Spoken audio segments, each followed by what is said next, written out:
लाखांदूर तालुक्यातून एक धक्कादायक घटना समोर येत आहे। 17 वर्षीय महाविद्यालयीन तरुणीची गळफास घेऊन आत्महत्या केली आहे।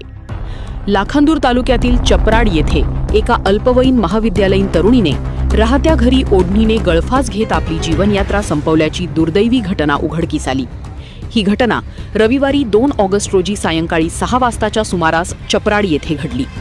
लक्ष्मी गंगाधर बगमारे, वय 17 वर्षे, राहणार चपराड असे मृतक तरुणीचे नाव आहे। ती लाखांदूर येथील जिल्हा परिषद हायस्कूल तथा कनिष्ठ महाविद्यालयात शिक्षण घेत होती।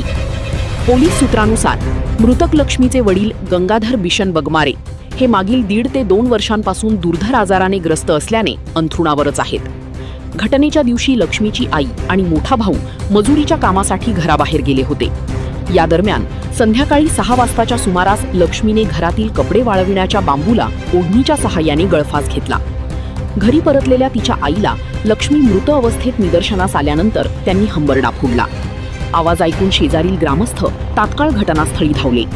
ग्रामस्थांच्या मदतीने तिला खाली उतरवण्यात आले, मात्र तोपर्यंत तिचा मृत्यू झाला होता। घटनेची माहिती मिळताच लाखांदूर पोलिसांनी तात्काळ घटनास्थळ गाठले। पंचनामा केल्यानंतर मृतदेह शवविच्छेदनासाठी पाठवण्यात आला। या प्रकरणी मृत तरुणीचे काका राजेश्वर बगमारे यांच्या फिर्यादीवरून लाखांदूर पोलीस ठाण्यात मर्गची नोंद करण्यात आली असून या दुर्दैवी घटनेमुळे चपराड गावात शोककळा पसरली आहे। तरुणीने हे टोकाचे पाऊल नेमके कोणत्या कारणातून उचलले याबाबतचे कारण अद्याप समोर आलेले नाही। पोलीस या प्रकरणाचा अधिक तपास करत आहेत।